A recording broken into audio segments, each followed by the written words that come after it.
exciting teams here pitching today, but first I want to introduce our judges, then I'll explain briefly what the rules are, and then we'll bring up Connor and our other fielders, Phil. Phil, is that right? Yes. All right, we'll have Phil be our master of ceremonies. So first, let me introduce our judges. We have first Michael Houle, who is a leader here in entrepreneurship, head of Houle Corey Law. He is one of our founding members of Canyon Angels, and just a real supporter for the Colangelo College of Business. We have Mario Martinez, an excellent entrepreneur in his own right, angel investor extraordinaire. I think you put money into over 100 companies. My God, how you do that, I don't know. Truly amazing. And then Dan Schultz, who is an amazing entrepreneur in his own right, one of our most active Canyon Angels, and is here almost every Wednesday and every Friday working with you students. And so we are truly blessed to have an amazing team here and the support of these incredible entrepreneurs. And with that, let me briefly describe how this works.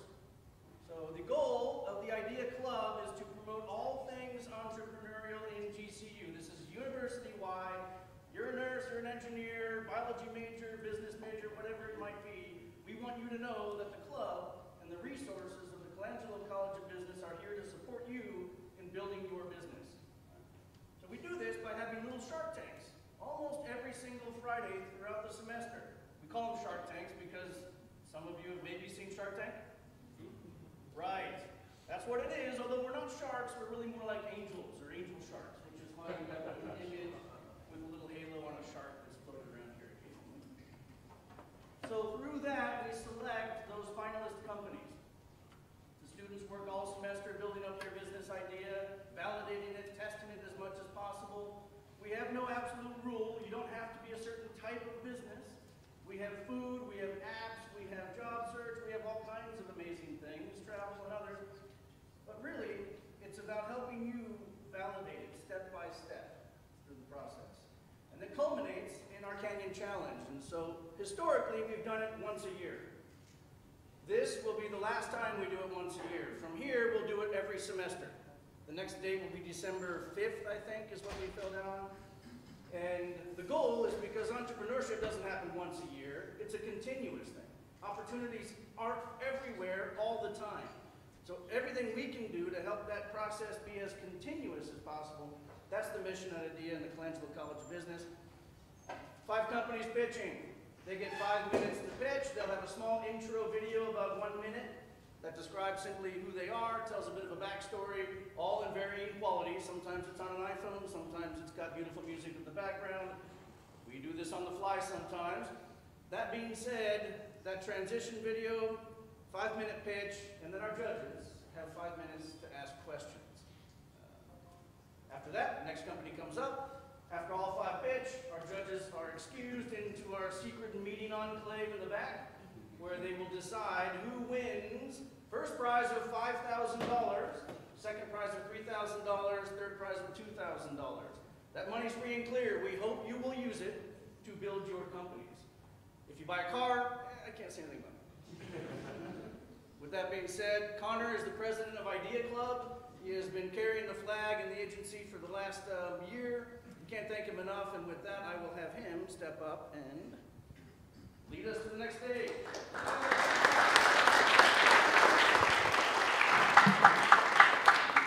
So today we have some amazing businesses joining us, but before we get into that, I wanted to talk about how Idea has expanded over the past 4 years. 4 years ago, we had our first Canyon Angels meeting, which many of you are involved with that. But under the leadership of Spencer Baz, that has just taken off. It's a tremendous program. We have great student involvement.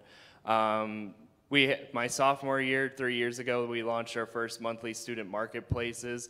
That is a program that year after year we get requests to make it more than once a month and make it, if we could do it, once a week. It's just been amazing to see that program take off. But this right here, our campus entrepreneurship programs, whether it's Shark Tank or the Canyon Challenge, every year I'm shocked by the ingenuity and creativity of our students at GCU and the businesses that come through. It's amazing to see how they are able to use so little resources to do so much, and I think that that's truly a testament to also the faculty here at Grand Canyon University. That has always been our club's real resource. especially with the leadership of Paul Waterman, John Rubelid, and of course the great Tim Kelly. This program has taken off over the past 4 years to, I think, become perhaps the most active business club on campus. So everyone, give Tim another round of applause for all the work he's done. And with that, I'm going to go ahead and hand it off to Phil, our Master of Ceremonies. So thank you, everyone.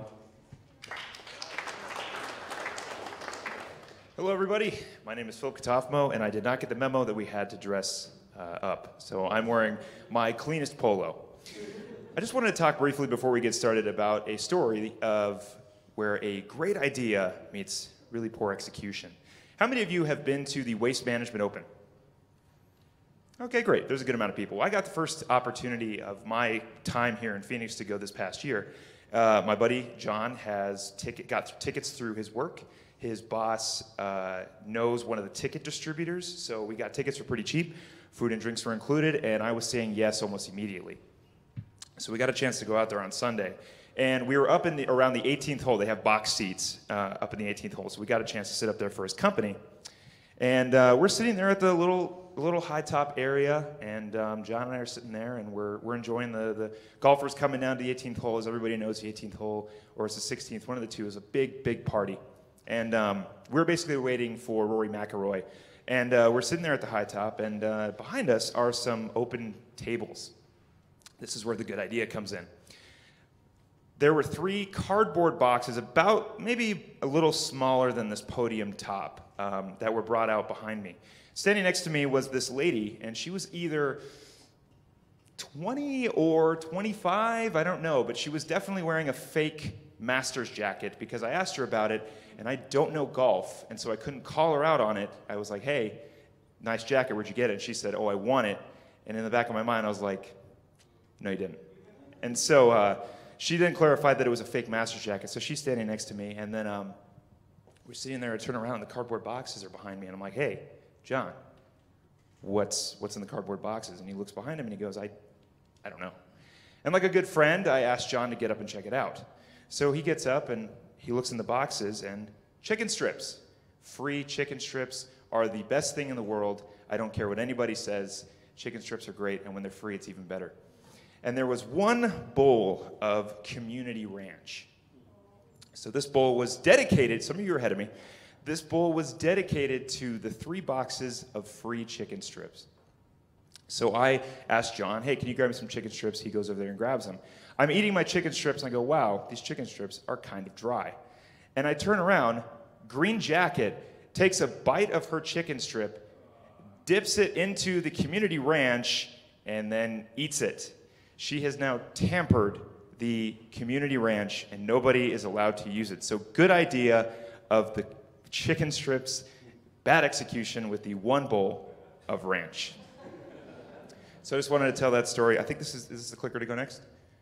So are we ahead? We're good? These are just some of the Idea Club, Canyon Challenge. Of course, Mr. Kelly discussed all of that. We already went through that. Hi, I'm Phil, and there's Connor. Okay, that was a sound effect I wasn't ready for.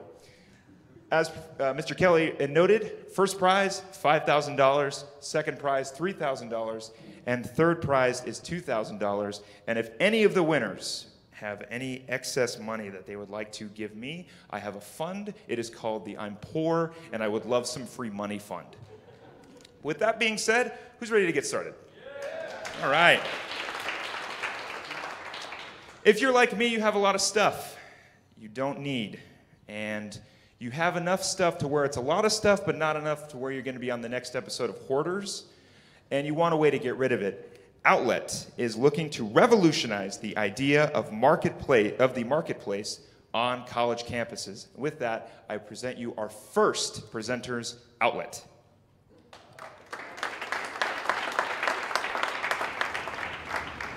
Hi, Andrew. Can you tell me a little bit about yourself? Sure. My name is Andrew Smith, and I'm from Minneapolis, Minnesota. I'm studying business management at Grand Canyon University. Ever since I was a young kid, I had a very strong entrepreneurial spirit, starting my first lawn business offering lawn mowing and lawn services to people around my neighborhood.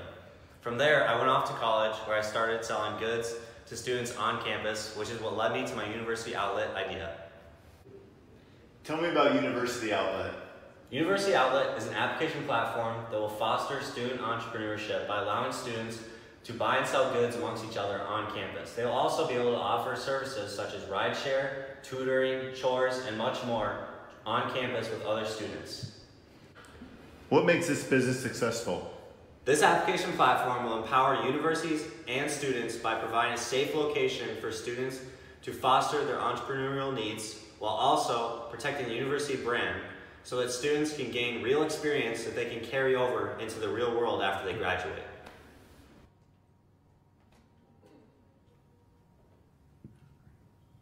Hello. Hi, my name is Andrew Smith. I'm a junior at Grand Canyon University studying business management, and I'm here to introduce the University Outlet. Our mission is to create an enhanced student experience that fosters student entrepreneurship while also providing a safe marketplace for students to buy and sell their goods with one another. The problem is students do not have an easy way to connect on campus with one another to offer their goods and services as entrepreneurs. There's a disconnect between the students and being able to move their products into the real world from starting on campus. We also only have, the best thing we have for these entrepreneurs is a fair that takes place at the student union once a month where they can offer these products and services. We need something more that the students can constantly be able to check and update their products and services and stay in touch with the community. There's also not a safe marketplace for these students to do this. The solution for this is an application platform where students will be able to engage with their community and offer these products and services to one another. Entrepreneurs will have their own web stores where they can update their products and update their services that they're offering, as well as maintain their relationships with the students on campus. This will also provide a safe marketplace because the students will only be able to log in with their personal emails to access the application itself. Students will be able to save money amongst each other as well as make money with the application. Our target market is to white label this technology with the roughly 3,000 colleges out there in the United States. We first want to approach Grand Canyon University about this idea as they have a population of about 19,000 here on campus, and then we want to move on to the surrounding universities. Our product is slick, sleek, and smooth. The students will log in with their student email, be able to access their individual profiles. Entrepreneurs will have their customizable web stores where they'll be able to work on developing their products and their marketing needs. They'll be able to view campus activities such as the individual web stores, offer rideshare, tutoring, chore options, and a lot more. Students will be able to engage with each other via instant messaging and much more. The universities can also benefit from this application platform. They'll have the protection of the university brand by monitoring student information to keep students ethical with what they're doing and choosing to buy and sell on this application platform. This will also be another revenue stream for the university, as it'll bring a lot of young entrepreneurs and business minds alike to the university itself. Business-minded people are looking for something like this, and it'll also bring a lot of the entrepreneurs out of the woodwork of the university that don't have the resources or capabilities that some might to be able to get their products out there to other students on campus. Our competition is as follows at the top, but there are a few application ideas out there similar to this one. The only difference is that sets us apart is they're targeting the individual users themselves on campus, whereas we want to target the universities that control those populations, because it'll also benefit not just the individual user, but the university as a whole. Our competitive advantage is the first to market with this strategy, as well as the user incentive for both the individual and the university itself. They'll be able to access the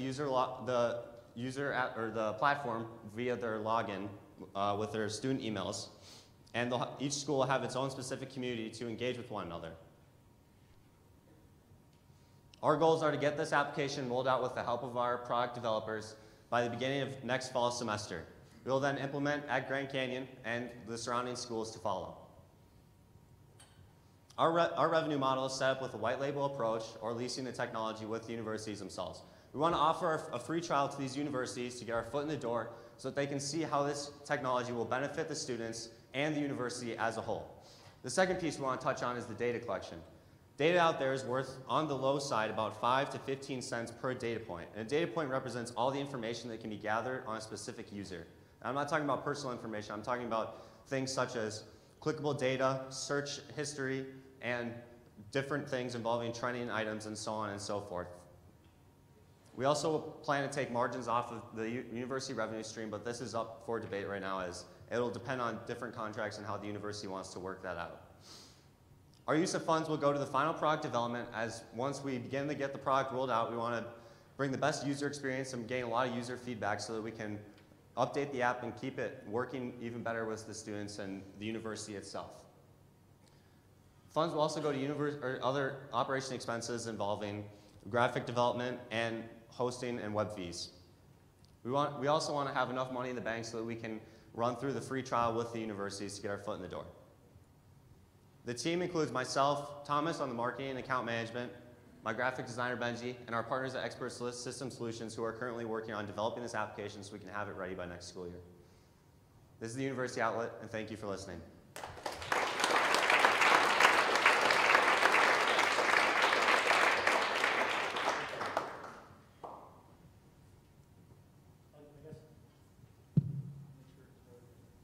I'll give it a shot. First question.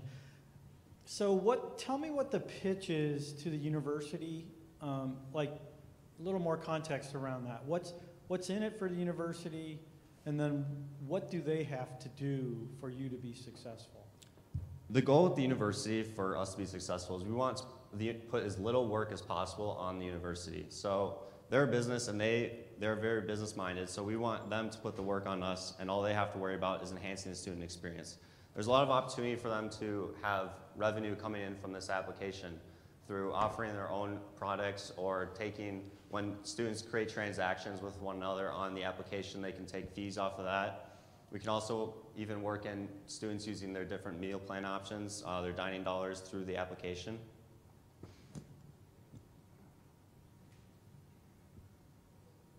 So can you shed some light on the white label pilot project that you referenced there in terms of what your success criteria is, what the timeline is, and how you see that playing out over the next 12 months?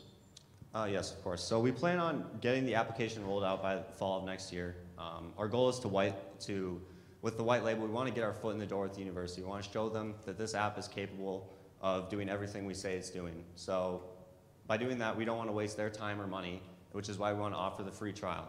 And we believe this will show them that we are capable of getting things done, and that over the first, we want to plan on offering the white label for the first either month to 2 months so that we can gather enough data and show them that this is worth their time and money in the future.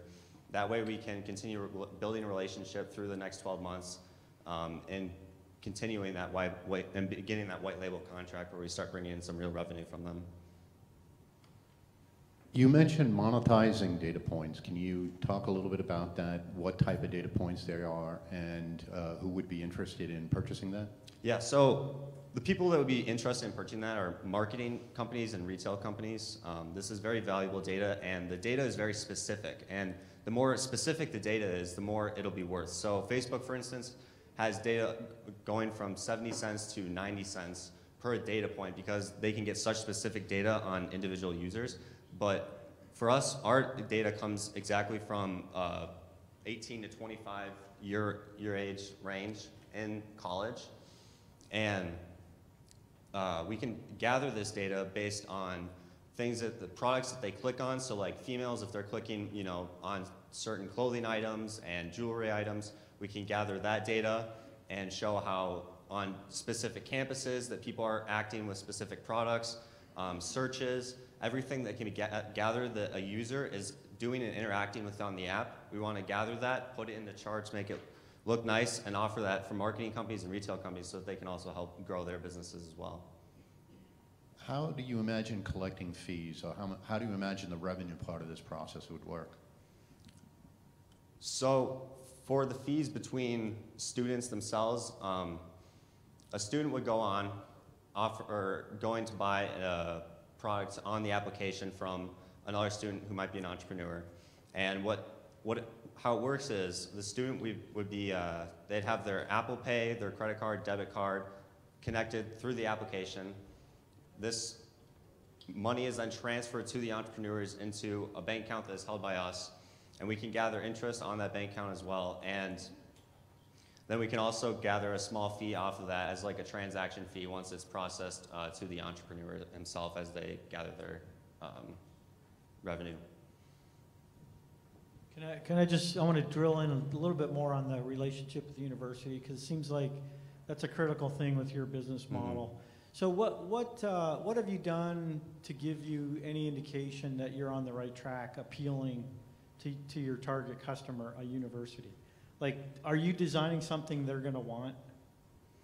Yes, so we've done some user validation with students on campus. We've sent out some surveys to see and show the university that this is something that the students would be interested in.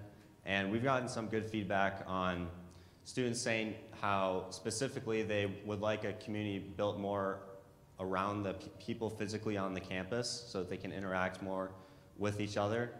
And we also want to show the university that this is something that can grow their students and entrepreneurs specifically, as they'll be able to take their businesses and grow them here on campus and bring them out into the real world. Because we also want to offer a website where they'll be able to take their web store on the application, and it's transferable to the website so that they can sell their products out into the market outside of the university domain, since only the students can access the application itself.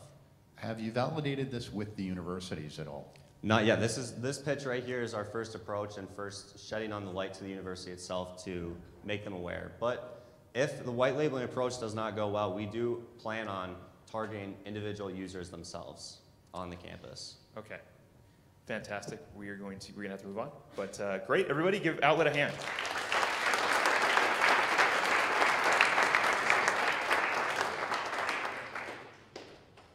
All right. Any former or current college student can relate to the epidemic of running out of dining dollars. I am currently one of those victims. Bill's Bowls is a meal convenience company serving students so they can save money, eat better, and waste less. Ladies and gentlemen, Bill's Bowls.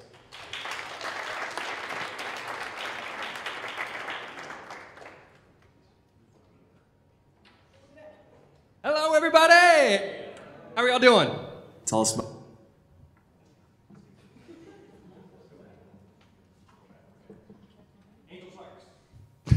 My name is Isaac Bills, and I'm a junior business student here at GCU.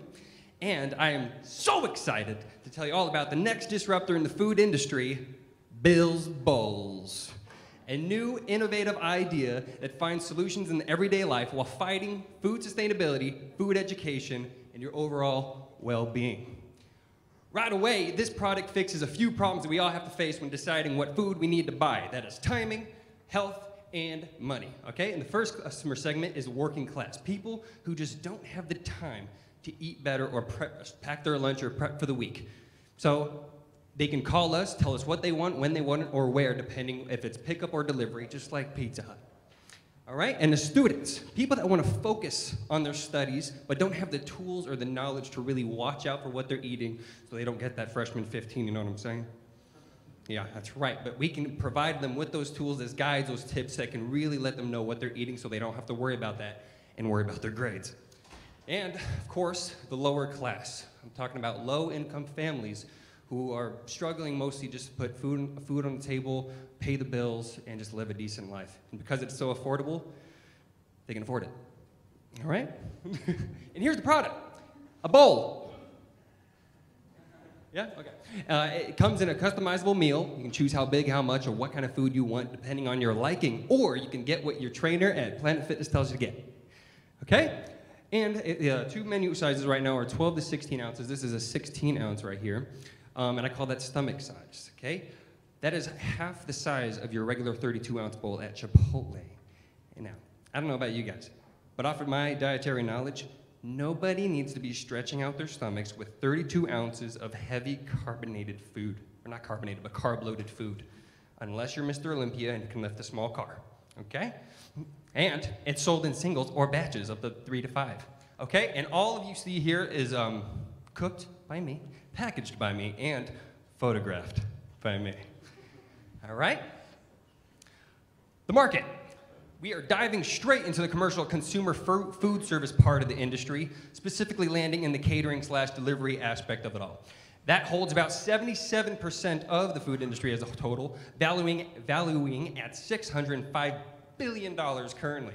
From the last 2 years, each year has seen a growth of $20 billion. And guess what? Next year, $20 billion. So good growth there. And the competition is all over the place, including places like Freshly, which is a successful startup here in Phoenix that sell you ready-to-eat meals in a box that come in a box, so you could save time. Also Blue Apron.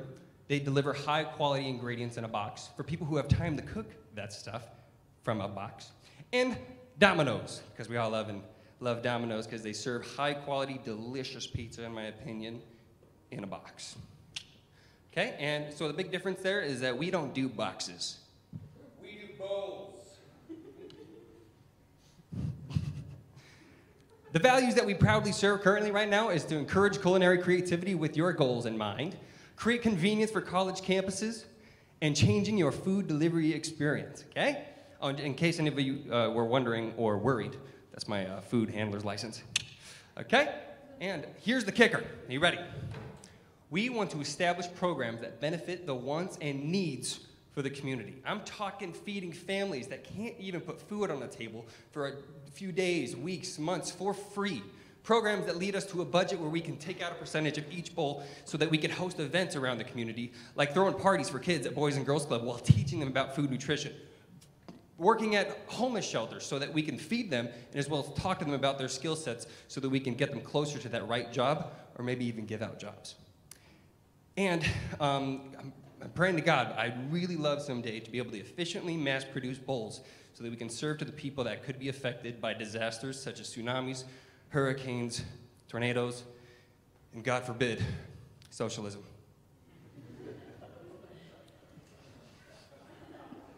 The progress right now is we are at over 100 proud customers, users of this product, and we are at around 500 in sales. I should have fixed that, but it's between 450 and 500 right now. And because of that cash flow, we are now building a team of cooks and nutritionists that are proudly representing the company. And we are also growing relationships with housing managers for resident food planning options, whether in campus or outside of campus. That's where we're kind of aiming our clients right now. So great. Now, for you lovely, generous contributors, we will talk about Bill's Bowls goals. In this order, we are going to look into investing in licensing for more kitchen space, more research into the market, into the product, into branding, all that kind of stuff, and packaging as well. That is currently the package right there. And we want to make sure that this is more sellable in the future so that people don't assume it's just somebody cooking it in their kitchen. And also branding, definitely. And then after all that, we should be in an area where we can start launching to those campuses. And that's where marketing takes place. Thank you so much for listening. Any questions?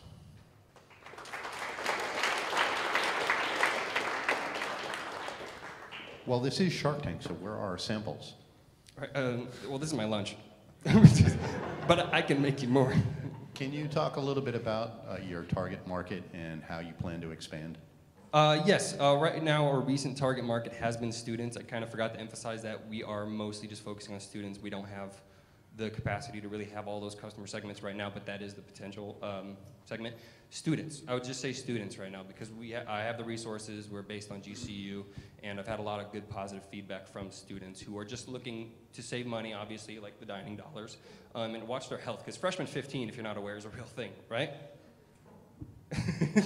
Right, okay, that means like students who don't really watch their weight or really know how many calories they're intaking while they're in school, they just start to gain weight. Or if they're not eating enough, that can be unhealthy. So students who really want to watch their health as far as that goes, and people who just like the brand. Plans to expand? Yes, as far as what I said in growing relationships with housing managers, that's going to happen when we get more kitchen space, and that's going to be the expansion period where we can actually get more cash flow, more market research, all this kind of stuff, so that then we can launch onto campuses. You know what I mean by housing management? Like student housing off campus or apartments.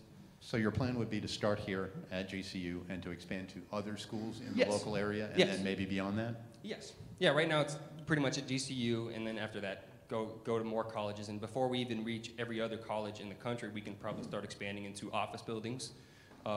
Obviously, the working class will probably most likely be the next one. And then those programs that can go into the lower class would. Wouldn't that be seen as somewhat competition for the school's meal plans?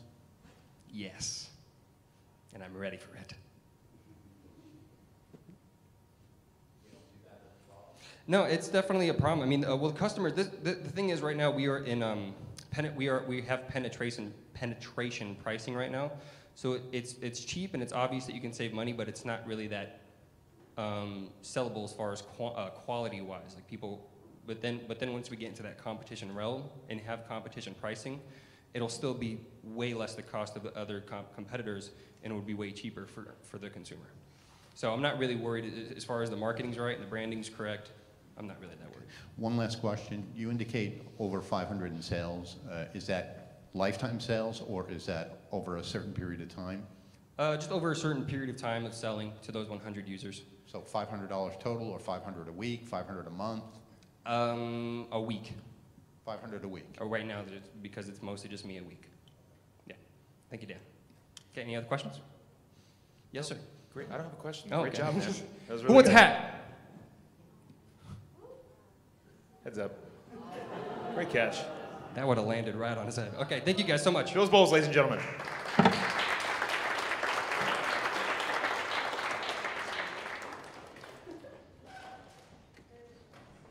me just get this all caught up here real quick. Okay, great. So, thank you, Bill.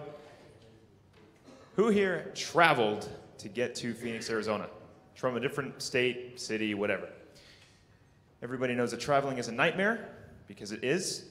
And everyone knows the feeling of being personally attacked by delayed flights and departure times.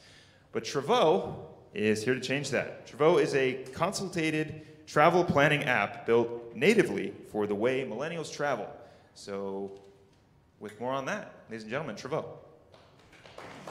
I realize that there's an opportunity, there's a big white space in the market right now. These great platforms exist to help you book an Airbnb or book a rental car. Bringing it all together is a huge challenge. So Travox exists to essentially modernize travel planning. Really, the mission is to help people achieve those great experiences. Nice, I love it. So it's born out of your love of traveling and Absolutely. you realizing that, okay, Absolutely. so I can figure out how to get a flight there, I can even get a cheap place to stay, but there's all these steps along the way. Exactly. And the little things, logistics of it, Exactly. like just simple things like how do I get to the airport, make sure that I can get around. All right, so how does it actually work? Yeah, it's a mobile app that essentially consolidates the world of travel booking into one place. It's we've got a smart assistant that's able to suggest and say, hey, here's a great coffee shop. We know you like coffee shops. We can make this personalized to you.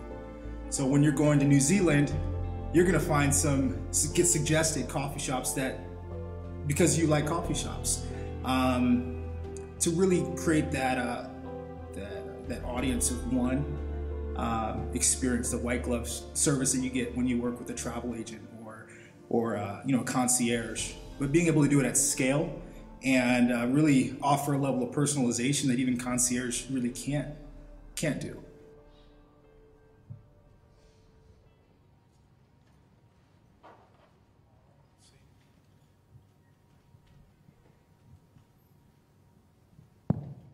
All right, thank you all for being here. As a millennial, traveling is deeply ingrained in my identity. When I travel with my friends and my family, and the most important thing to me is having a great experience. Let's face it, it's really easy to go online and book a flight, but actually having a great travel experience is difficult to achieve. Whether you're traveling across the globe or taking a weekend getaway to another state, proper planning makes a world of difference between a disaster and that great experience. When interviewing millennial travelers across the US, I found a few very interesting things. The average millennial uses more than 10 different platforms to plan one single trip. Out of these tools, none of them integrate or communicate together. And the number one travel problem with group traveling is deciding on what to do, whether it be flights, hotels, Airbnbs, or activities. So the actual reaching consensus on what everyone should do and what everyone wants to do. My name is Malik Rivers, and my mission is to simplify group travel planning and help people achieve incredible experiences. My solution is Travo. This is an experience management tool built for travelers. Unlike other competitors, unlike other booking platforms, we bring the world of travel into one place. We make it simple for groups to collaboratively plan and make decisions on their trip together. The online booking market is roughly $232 billion per year here in the United States. And with our segment of researchers, heavy researchers and millennials that are traveling in groups, our opportunity of 15% of the market share is roughly $7 billion per year. Let's see how that breaks down. We generate revenue in the same way that traditional travel agencies do, through partnered vendor commissions. So when all is said and done, it's roughly 6.5% of the total travel spend. In the same way that companies like Dropbox, Airbnb, PayPal, and Robinhood have, we're using the same referral program. It's a dual-sided referral program that rewards both sides of the picture. So when our travelers go on their first trip and they invite their friends and family to travel with them and plan their trip, they'll both be rewarded. And this really plays into a viral opportunity because travel is such a social thing, especially for millennials. Starting off with our user advisory council that we've formed of 15 early adopters, these individuals are interested in planning a trip at the end of this year with their friends and family. So once we can successfully achieve these 40 trips or so, we'll then be looking to essentially launch this referral program out to a partnered audience of Instagram travelers, which is just under 50,000 active and engaged followers. So if you look up here, you'll see a number of these. Really, we're able to actually integrate with nearly every travel provider within the US and many across the world. However, in the future, we'll be looking to make direct partnerships with these individual providers to offer deeper integrations to have a better user experience, as well as higher amounts of commissions by being able to participate not only in just the commissions, but also their marketing budget. So our use of funds is really focused on the MVP. How do we validate this? And how do we validate it on a small scale? So our MVP will be building off of the research that we began to do with our user advisory council, testing out different experiences, testing out different interactions within the app for some of the basic things like booking a flight and booking a hotel. In the background, in this first version, it'll actually just be me pressing buttons and actually uploading. This is not anything fancy, not automating things at first, but really building a true MVP that we can test out the simple hypothesis that people want a better solution for planning their entire trip. So I'll be working on myself late at night, plugging things in manually, as well as a licensed travel agents to be able to actually book these flights. And this is actually a revenue generating MVP that will be able to actually generate those commissions through the travel agency partners. Thank you so much, and I'd love to accept questions at this time.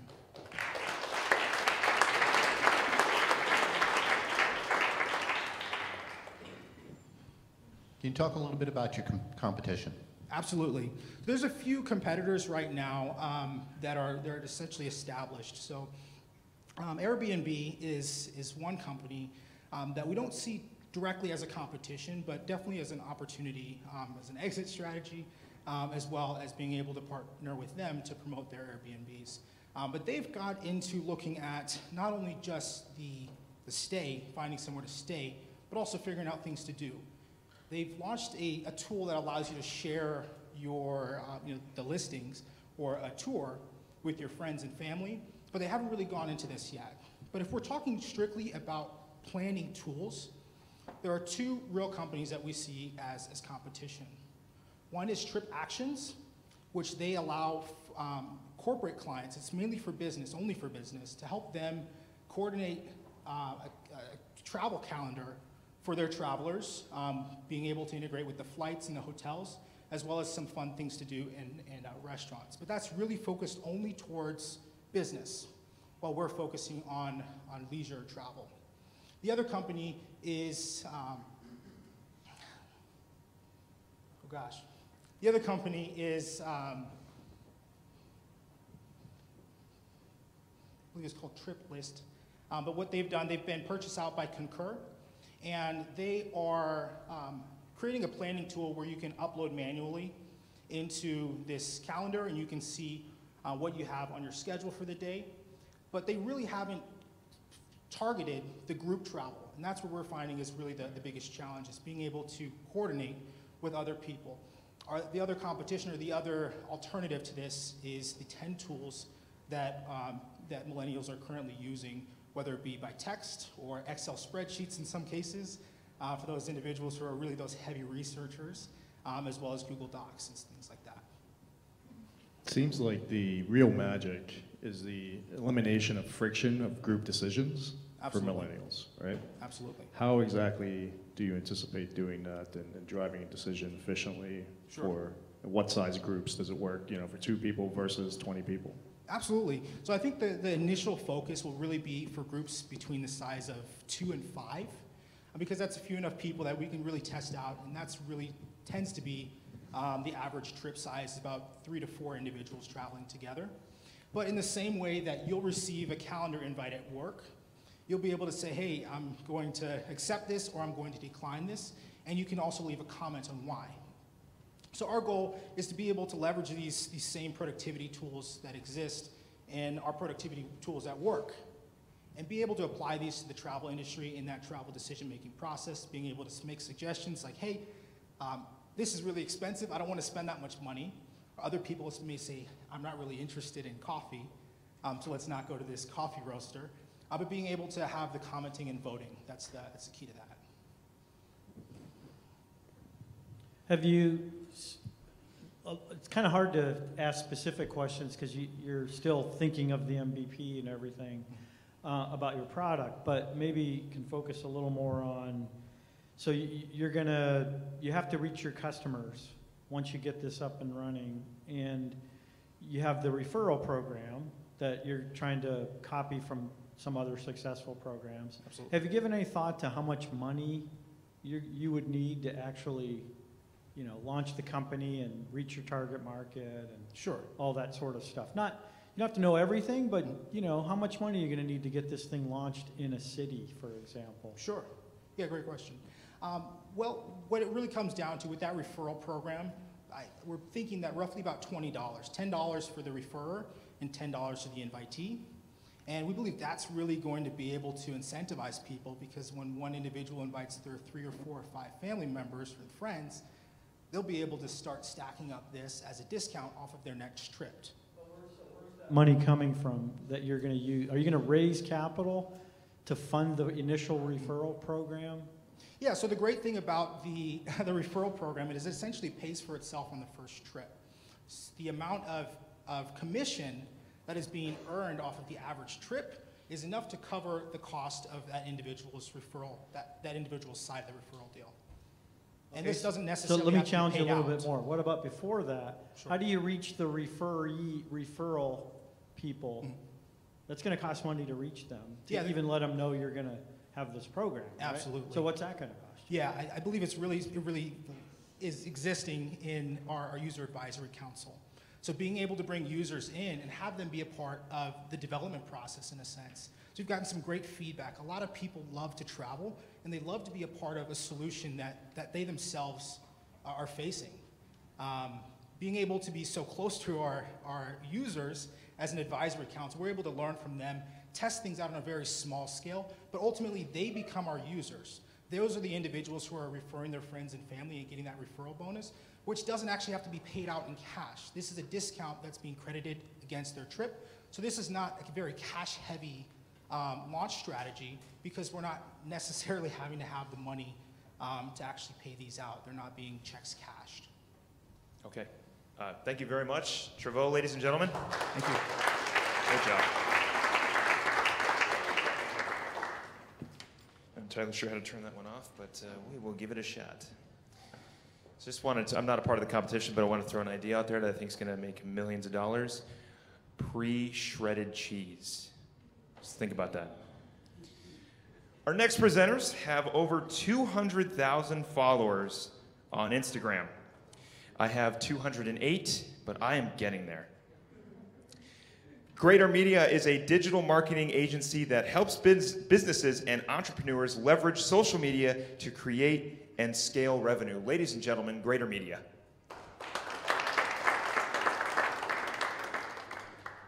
There we go.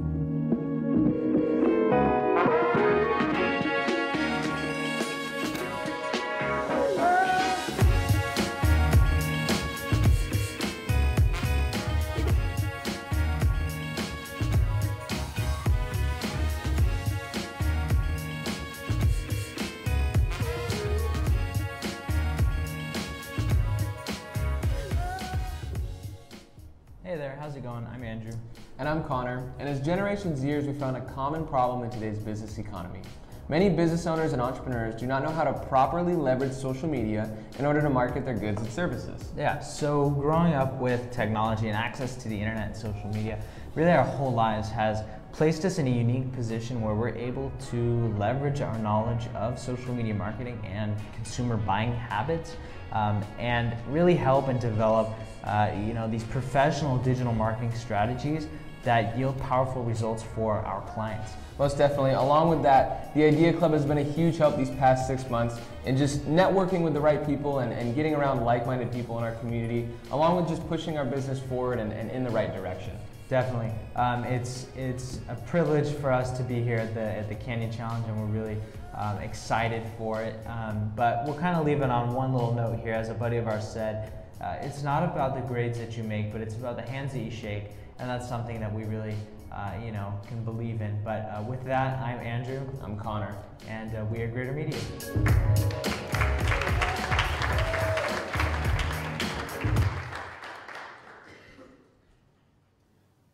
Hello. Hello. All right. Awesome. How's it going, everybody? My name's Andrew, and this is Connor, and we are Greater Media. So, in today's business economy, we noticed 3 major problems. Number 1 is that small businesses can't afford an in-house marketing team. Number 2 is that information about digital marketing is not available in a format friendly to business owners. And the third problem is that small businesses do not have the time to learn digital marketing strategies because they're too focused on the day-to-day operations of their business, hiring and firing employees, customer service, and product presentation.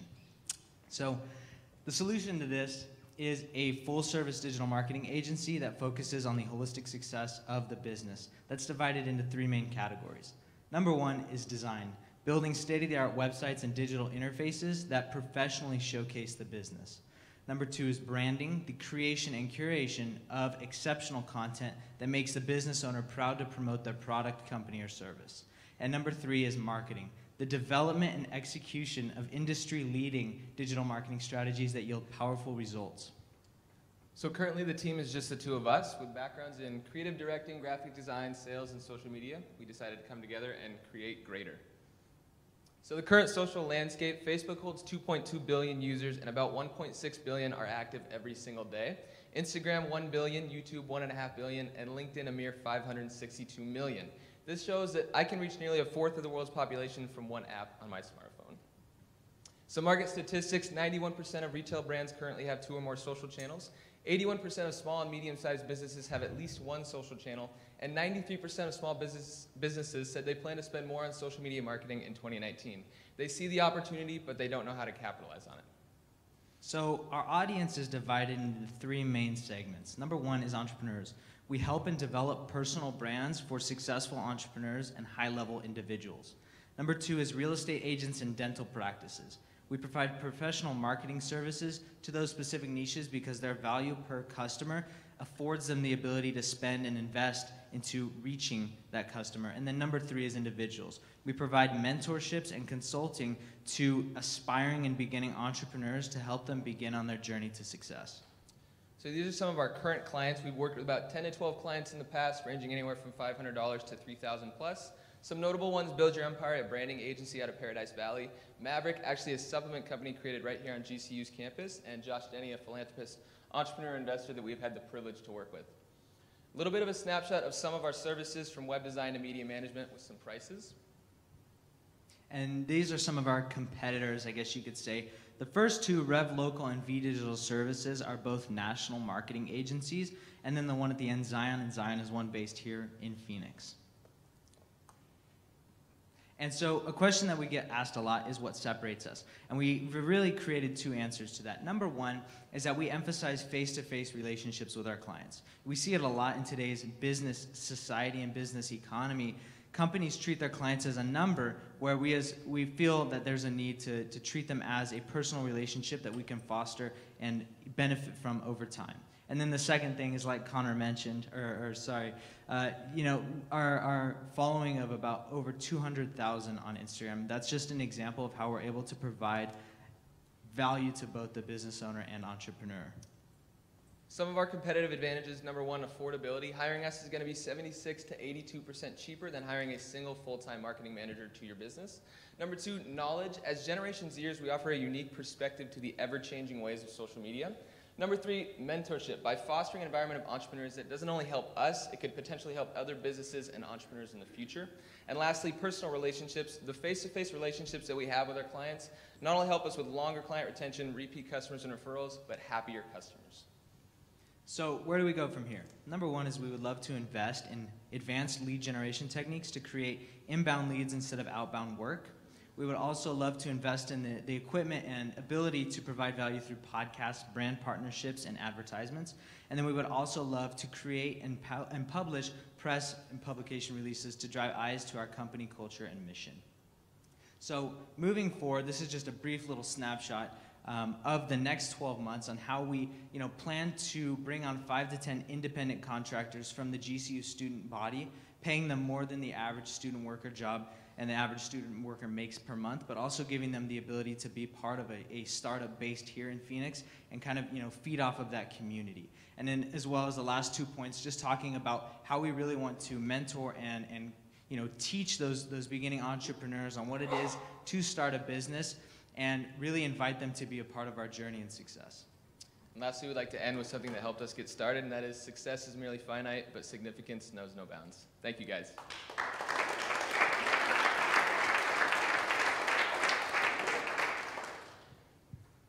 So tell us a little bit about the return on investment you guys are basically committing to. What's the promise that you're making to the customers you're engaging? So really it depends on what they want, because every client that we meet with, we come out and we'll sit down and figure out their goals, and whatever their goals are, we're going to, if what we can do fits their needs and what they want to achieve, that's going to be what we're going to, try to achieve for them to the best of our ability. Yeah, it could be anywhere from, like with a dental practice, for example, boosting their revenue over the next 9 months by 10 to 15%. That's normally a number that we like to reach. But in terms of branding clients, we work with some clients who don't want to monetize at all. They just want to reach people. And so the return it kind of varies client to client. So what's been the greatest success so far? So we actually had the privilege, as Connor mentioned, to work with an entrepreneur named Joshua Denny. And over the time, we built a connection with him, and through building not only his website, but actually in the works of really revolutionizing his personal brand, it's, the rewards of that are you can't count them, because just knowing an individual like that for us and experiencing his, his mindset and everything that he brings to the table benefits us as much as we're able to the best of our ability, really perfect his brand as, Generation Z members, really having that aesthetic and that eye for branding and marketing. What are you doing right now to brand yourself and increase your own recognition in the marketplace? So I guess the number one thing is probably networking. That's our biggest thing, and as we mentioned, one of our clients, Build Your Empire, they recently hosted an event in, I think it was January, February, and we had the privilege to attend there, and it was a great opportunity to network. And when you meet these people, just ask, how you're able to provide value in their life. How are you able to do something? It doesn't have to be monetary. It doesn't have, you receive nothing out of it. And that's kind of the best way that we're able to, I guess, brand ourselves is go out there and really just, pour into people and help those entrepreneurs that want that mindset. They see us, we're being successful. We're out there, we're doing it, and they want to be a part of it, and inviting them to be a part of that journey. It's a whole lot of fun for us. Thank you. Thank you, guys. Great job, guys. That is an adorable photo. Also, my name is Phil, in case anyone forgot.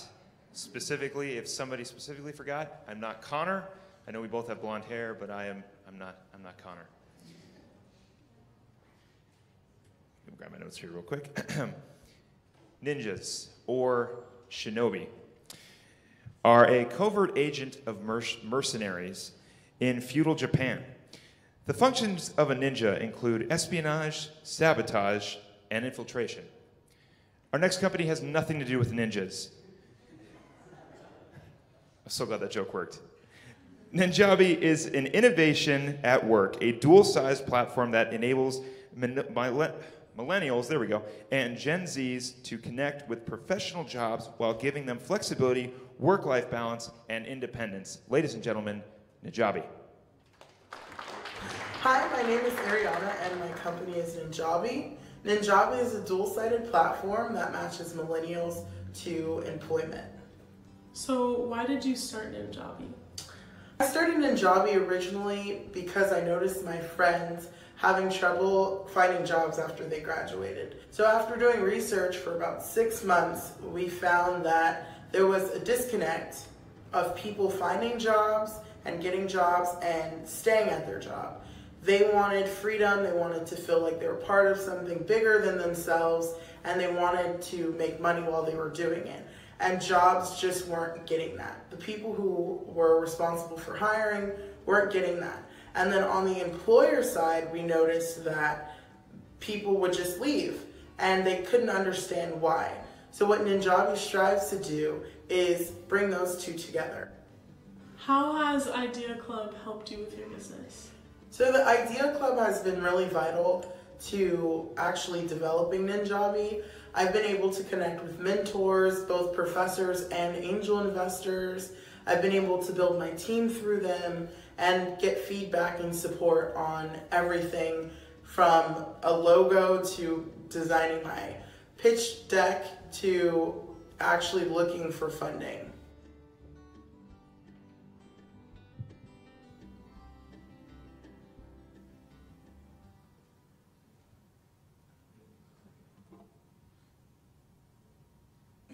Hello everyone, my name is Ariana and my company is Ninjavy.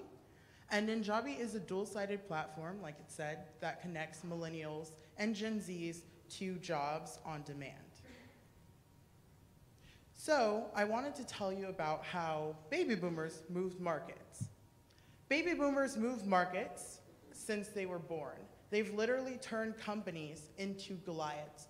Companies like Gerber, Mattel, and McDonald's in their childhood, Mustang and Century 21 in their adulthood, and Charles Schwab as they enter retirement. So the reason I'm telling you about baby boomers is because they have been the biggest generation in America ever. And something awesome happened this year. For the first time in 73 years, baby boomers are no longer the biggest generation, and that generation are millennials. So who are they? Sorry, I got a little messed up. But millennials are in the workforce, want to have a positive company culture, flexibility, and be able to make money while they have that. And so our problem is millennial turnover. So millennials want these goals, and they aren't afraid to leave their jobs to attain that. So when they leave, it costs companies a lot of money. On average, it costs between 50 and 75% of first year's salary to replace that employee. And the average millennial is staying at a job for 2.3 years. So that is a lot of turnover, and it's happening rapidly. Other statistics that you might want to know, 43% of millennials currently plan to leave their job within 2 years, and 91% of millennials don't expect to be at their job within 3 years. So our solution is a platform called Ninjavy. Ninjavy is a culmination of 4 different industries. So we take the best of the job industry, e-learning platforms, the gig economy and online dating, and I threw in Christian Mingle there for GCU, you know, but it would be more like a Tinder. So you swipe for jobs, and if you match, then it will automatically send you the job. And if you're qualified, the job will accept you, and you will be at the top of their top 3 lists of people that they're gonna bring in to their company. So the magic. We say we're 21st century hiring. I don't know if any of you have applied for a job recently on Indeed, but it's like applying for a job on Craigslist.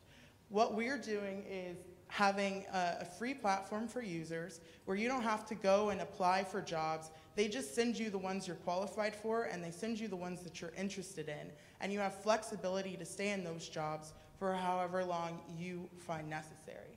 And for our customers, which are the businesses, it allows them to actually know when you're gonna leave your job. Because I had a conversation with a gentleman the other day. We know when we're leaving, you just don't know when we're gonna leave. So also what makes us special is our intellectual property. So proof of skill. So I came up with the concept that would actually vet and verify that people have skills without our company having to even work with the transaction. We just facilitate. So our business model, employees as a service, which is new.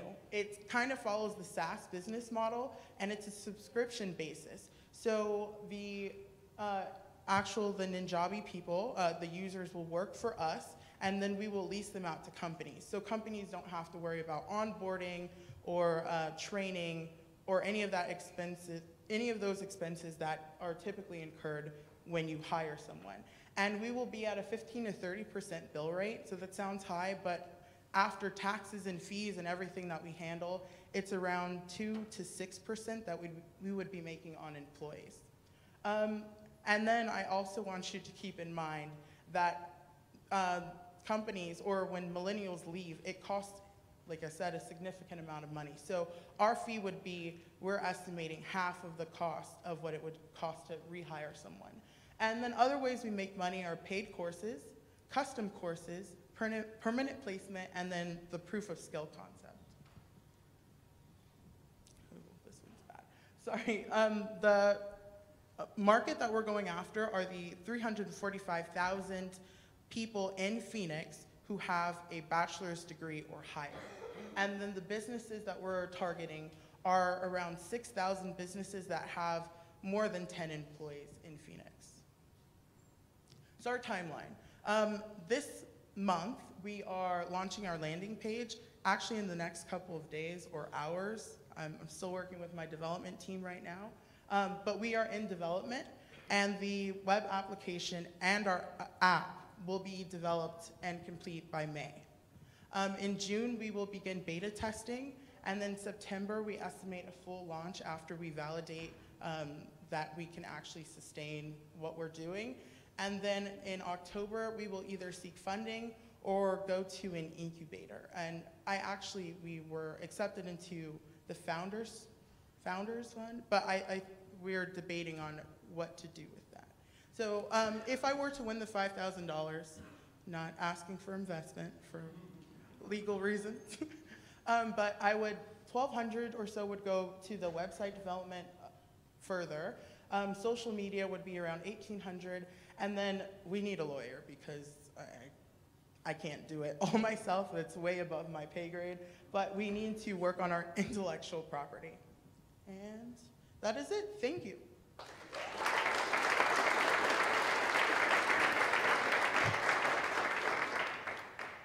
So, sorry, Dan. So is the idea to be more of a temp agency, or is there a permanent placement as well? So we are going to be able to do permanent placement. I foresee companies saying, hey, we really like this person. Will you come to us, or can we hire them from you? And we're fine with that. We will make a contract for that. But our bread and butter would be kind of a temp agency. But I'm sorry. What kind of terms are you thinking? Is it like 30-day engagements, 6 months, or? So we wanted to have it variable based on the actual employee. So it could range from 30 days to 3 years. I know that some contracts can even last into 7 years. It would just be based on the employee. We have kind of an opt-in mindset to allow them to say, I'm going to stay for 6 months and then commit to it with their signature and then stay there. And then that way the company knows exactly when someone will leave and they know when they have to replace them. Are there specific markets that you're intending to approach first? For companies, not for, well, of course, students, for our users because they'll be our early adopters. Some people will sign up for anything. And then GCU also is very supportive of our businesses. So I foresee us being able to go in. I was actually able to interview people from GCE. For companies that are currently using staffing agencies would be probably the easiest way to penetrate that market. Or are we talking about food service, clerical, manufacturing, those types of jobs? Yeah, so what I strive to do when I created this was to create professional jobs. They have those companies like Quick that you can go and work in the food service, at Wanelo that you can go work in a factory. Our generation, we are highly educated, but we want flexibility. So that's why your Uber driver was an engineer in his former life. Like these people just want flexibility, and Uber or On Demand is able to give them that. You talk a little bit about how you're lowering hiring costs by providing training up front? Yes, so we offer incentivized learning. So basically, we allow our users to own their human capital, so they can actually see it. So it says when everyone starts, they'll start at around $15 an hour, and as you add degrees or certifications, your human capital rate will increase. And we offer courses on our site. So as you take those courses, it will tell you exactly how much you'll earn. So if you take this project management certificate or certification, we will pay you $10 more, and that will be added onto your pay rate. So from an employer's point of view, they could actually search your database based on what qualifications an individual might have and then be given a list of available people that meet that qualification? Yes, and then going further than that, we noticed from interviewing companies that was really annoying for businesses to have to search through everything. So we just want it to be frictionless, where you go in, you put in who you want, where you want, how many people you want to get back from that result, and you will be given the best of the best from your search. All right, well.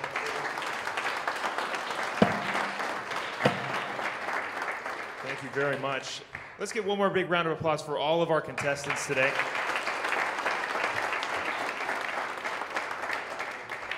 So unless you guys really want to hear about my idea for pre-shredded cheese, I will suggest that we will now move on to the judges' deliberation. You guys are very welcome to move into the area and begin picking your winners. So ladies and gentlemen, we'll get a round of applause for our judges, please.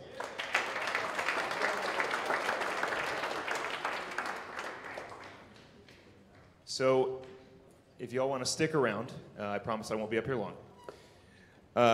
We have seen a lot of companies that are going for a specific target market or going for profitability or whatever. But not every company is seeking profit. Some companies are seeking, some companies just want to continue God's message and spread a great message through a higher purpose. Restore Plastic for Purpose is one of those companies. They are a nonprofit organization that wants to clean up the country of Haiti as well as lead others to Christ. So I'm going to play this quick video and then we'll have those great people come up and speak to us. Hi, I'm Cheyenne Schofield, CEO of Restore Plastic for Purpose. In 2017, I had the amazing opportunity to go to Haiti. While I was there, I witnessed a devastating amount of starvation, poverty, and even litter. That's when God placed on my heart the call to do something about it. And that's where we came up with Restore Plastic for Purpose. Hi, I'm Seth Baxter, COO of Restore Plastic for Purpose. Our company repurposes single-use plastic items that litter the country of Haiti. We take that recycled plastic product and we sell it to American consumers. From there, we take that money and we buy food from local vendors in Haiti for food and other supplies. In doing this, we plan on stimulating the small business economy there. To further our partnership with the Haitian people, we're going to use a weigh and pay system so that they bring us plastic and we give them food in return. And with our partners at Luke 101, we plan on bringing all those families that come to us to Christ. We want to express our gratitude to the Idea Club and everyone here at GCU who has supported us in pursuing our dream to follow God's calling for us. We also want to thank all of you for your honest feedback and opinions.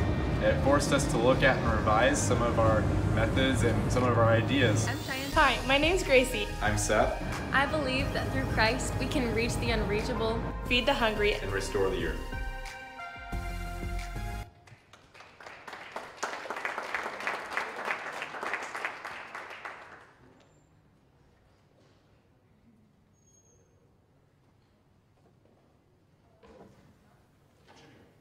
Hello? Oh, okay, there Hello? we go. And then we just hit here. Okay. All right. I'm Cheyenne Schofield, CEO and founder of Restore Plastic for Purpose. And I'm Seth Baxter. I'm the CEO of Restore Plastic for Purpose. All right. So, like I said, in 2017, I had the amazing opportunity to actually go to Haiti on a mission trip. And while I was there, my heart absolutely broke because of the starvation and the bad living conditions that they faced every single day. And that's when I really felt that God was placing on my heart to do something about it, and he just gave this idea to us. Right. Likewise, I've also been to Haiti, as you can see from our pictures. I went there twice, one time in 2016 and one time in 2017. And just even going into the capital of Port-au-Prince, it was evident how prevalent this problem was of just trash everywhere, as well as just those poor living conditions feeding their families.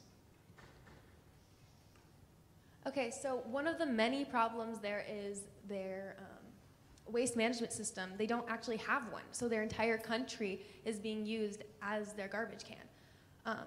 And so then what we, I'm so sorry. What happens here is that plastic bottles and bags and other such items are thrown all over the country and don't decompose for up to 1,000 years. So they're not going anywhere anytime soon. And this causes a lot of diseases for the Haitian people as toxins get into their soil and into their water. All right. So Haiti has over 6 million people of the 10 million people that live below the national poverty line of $2.41 per day. Imagine how much you go spend at Panda Express for one person. Now think of feeding your family of 6 for $2.41 per day. Also, with this high level of low poverty, this makes Haiti the poorest country in the Western Hemisphere. Right, so. We believe in glorifying God through compassionate service to end hunger and provide cleaner communities for the valuable people of impoverished nations. And then you can go ahead and support us by following us on Instagram if you would like to do that. Our tag is right there. So what we do is we are going to use a way-to-pay system. So the Haitian people will bring us plastic objects that we can then melt down into sellable products. That will be like phone cases and dish sets, whatever you can imagine, we can make that. Then with that money we get from those products, we're going to buy food and supplies and from local markets to stimulate their economy. So when they bring us plastic, we can give them food. And also that will be distributed on Sundays so that we can... We can bring them into a church service when they come bring their plastic to us. As you can see here, this is actually the prototype of the first machine that we are building now. So we shred down the plastic and we put it in this oven that we repurposed that will actually mold the plastic into whatever we want it to be. So we are currently partnering with an organization called Luke 101, which is an umbrella company. And so they have a lot of different humanitarian projects around the world. And so right now we're partnering with the Home Team, which is an evangelical church down there, and they have a few different missions as to bring people to Christ, to keep people out of gang-related situations, and because that's a big thing down there too as well. So every day they're actually messaging us, waiting for us to come down. So they're really excited for us to be down there doing this project.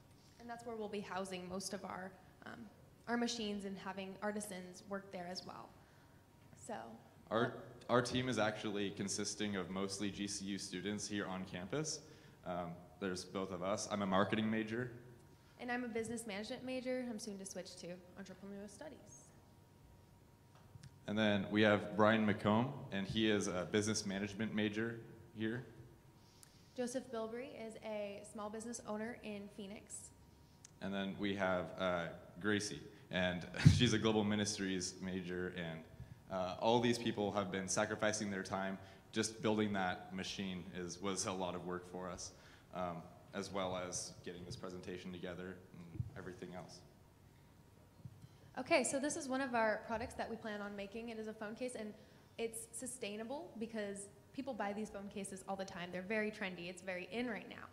And this is actually made out of plastic bags that you get from Walmart. So our resources are essentially free because we get it from just from the ground to make types of things like this. And here are just a few more things that we make. So our market will consist of evangelical Christians, mostly because of the mission. Since we are a nonprofit, we will also be accepting tax deductible donations as well. So that will be another source of income for us. We'll also be targeting environmentalists just because the generations coming up now are caring about the environment more and more. So they will care about this project. So if you would like to get involved or if you have any more questions for us, you can come up and see us. We'll be around after. And if you would like to show your support, go ahead and follow us on Instagram. We are restore.pfp. Thanks so much. Thank you.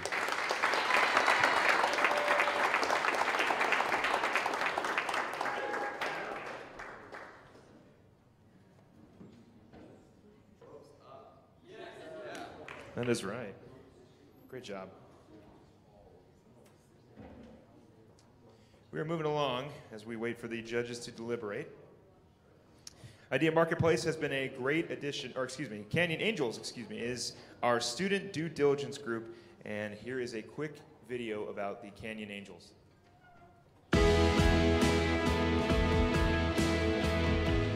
Canyon Angels is an independent nonprofit of accredited investors. These are people that have made significant amounts of money in their life selling businesses. They now join Canyon Angels as a way to invest in startup companies. What we do is we engage students to help us do the due diligence. It's actually investigating the companies in which we hope to invest. We tend to invest between $25,000 up to a couple $100,000 into a handful of companies each year. Each company comes and pitches during a dinner or lunch event. They get half an hour to do so. They leave the room. The students stand up and actually report to the investors what they discovered in their investigation of that company. When the investors come in and the startup CEOs come in, they see our energy and what we're hoping to provide value-wise, and we want to get our hands dirty, and we want to be able to help these businesses grow and help an investor make a good decision with his money.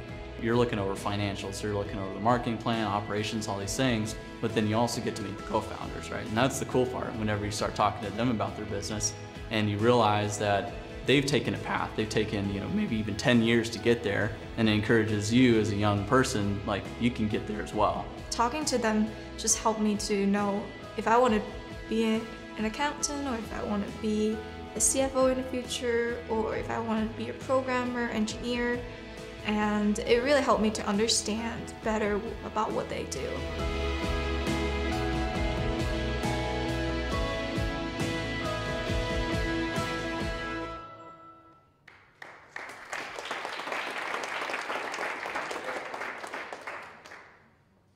Idea Marketplace has been a great addition to the Idea Club, and I would like to bring up Gavin Thompson, who will talk a lot more about the Idea Marketplace. Ladies and gentlemen, Gavin Thompson.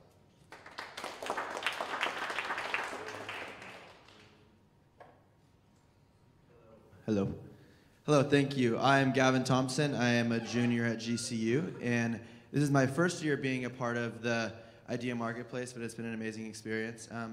We basically offer the opportunity for sellers, for small businesses to come onto campus and to sell. It is for students alone. We've actually had such a great demand. In the past, we've done once a month. That was mentioned previously, but we are starting to do it twice a month, so we're doing it every 2 weeks. Sellers keep on wanting to come back because they're selling out of their stuff, but also the buyers. The buyers are the biggest thing. We have tons of people that keep on wanting to see what we have.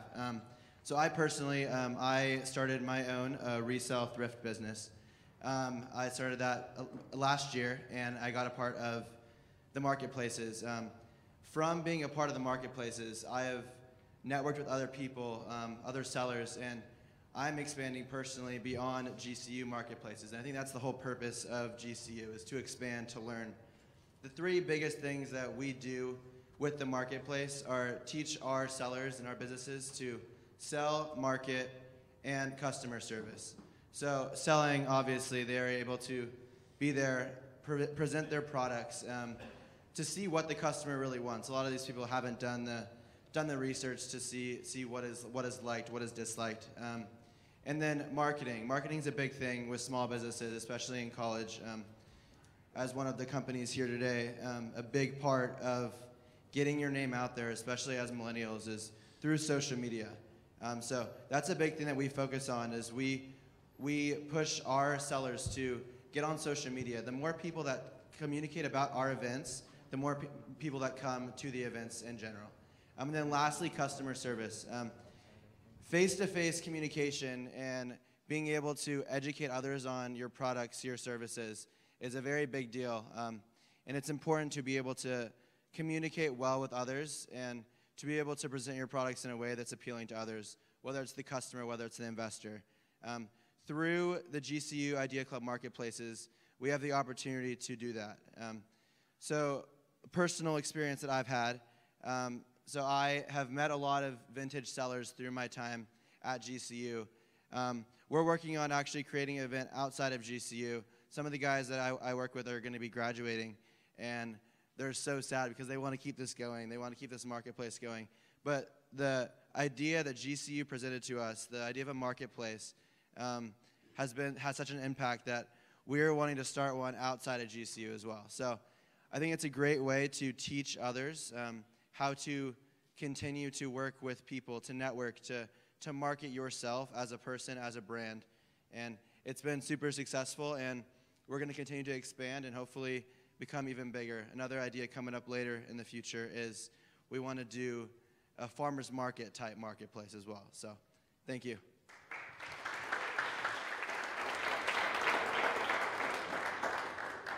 All right, so I think one more round of applause is due for everyone who participated today. There are a lot of hours put into this event, so thank you all for everything that you've done. And with that, I think we'll go ahead and announce third place, Turbo. Go ahead, come on up.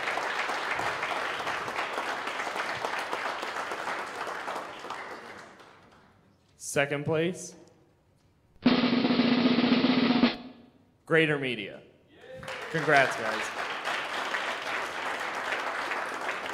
And then last but not least, first place. Oh, we don't have a thing for that? Oh, that's so disappointing. Drum roll.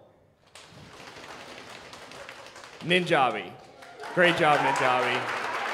Absolutely killed it.